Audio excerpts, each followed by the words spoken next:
الحديث الثاني مراتب الدين.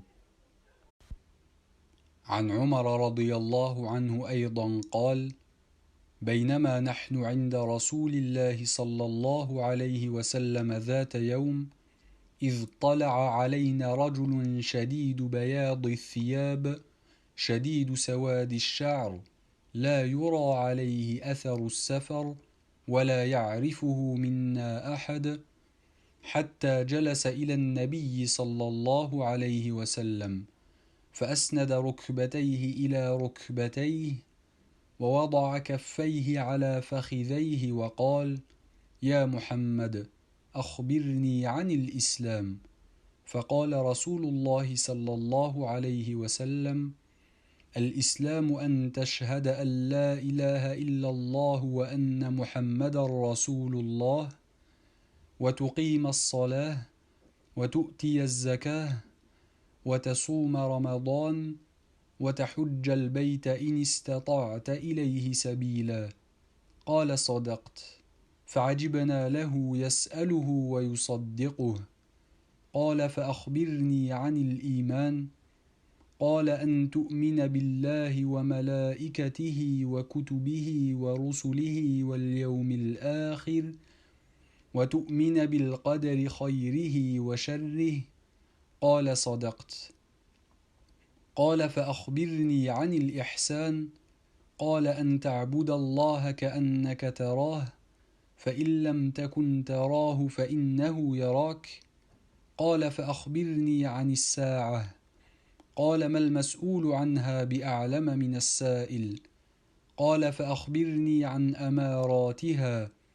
قال: أن تلد الأمة ربتها، وأن ترى الحفاة العراة العالة رعاء الشاء يتطاولون في البنيان.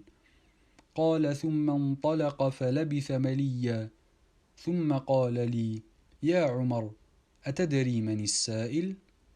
قلت: الله ورسوله أعلم. قال: فإنه جبريل أتاكم يعلمكم دينكم. رواه مسلم. Omar a dit encore: un jour nous étions assis chez l'envoyé de Dieu, sallallahu alayhi wa sallam, et voici que se présenta à nous un homme vêtu d'habits d'une blancheur resplendissante et aux cheveux très noirs. On ne pouvait distinguer sur lui une trace de voyage alors que personne d'entre nous ne le connaissait. Il prit alors place en face du prophète sallallahu alayhi wa sallam. Il plaça ses genoux contre les siens et posa les paumes de ses mains sur les cuisses de celui-ci, et lui dit: Ô Mohammed, informe-moi sur l'islam.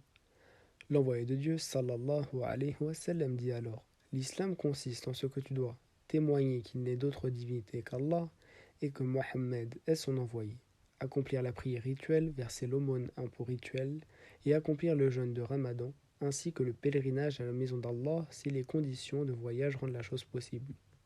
L'étranger lui répondit: tu as dit vrai. Et nous de nous étonner, tant de sa question que de son approbation. Puis il reprit: informe-moi sur la foi. Le prophète sallallahu alayhi wa sallam répliqua: la foi consiste en ce que tu dois croire à Allah, à ses anges, à ses livres, à ses prophètes, au jugement dernier.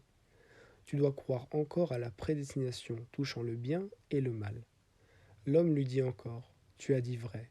Et il reprit: fais-moi connaître la vertu. Et le prophète sallallahu alayhi wa sallam lui répondit: la vertu consiste à adorer Dieu comme si tu le voyais, car si tu ne le vois pas, certes, lui te voit. L'homme lui dit encore: informe-moi sur l'heure du jugement dernier.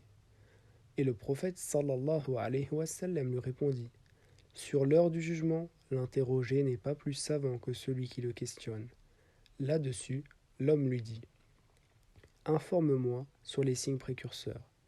Et le prophète sallallahu alayhi wa sallam lui répondit: quand la femme donnera naissance à sa propre maîtresse, et quand tu verras les va-nu-pieds, les déguenillés et les gueux, gardiens de bêtes, rivaliser dans l'élévation des constructions.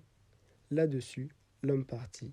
Je demeurai là longtemps, puis le prophète sallallahu alayhi wa sallam dit: Ô Omar, sais-tu qui m'a interrogé? Non, répondis-je. Dieu et son envoyé le savent mieux que moi. C'est l'ange Gabriel, il est venu vous apprendre votre religion.